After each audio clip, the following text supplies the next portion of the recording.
Now we're gonna make cookies today. But first we're gonna heat the oven. Add the mix. We're gonna put 3 tablespoons of flour. Next we're gonna put in the egg. Now put in the butter. Now we get to mix it. Now you get to mix with your hands. You allow the dough.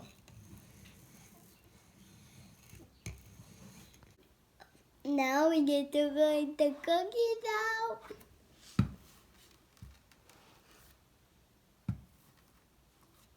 We're gonna bake cookies for 5 minutes. Okay, these are all done. Now it's time to decorate these. This is my favorite part.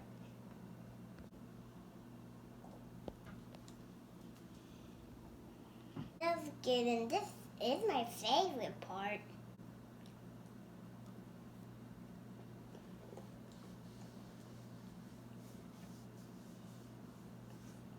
I hope you like my video. Bye.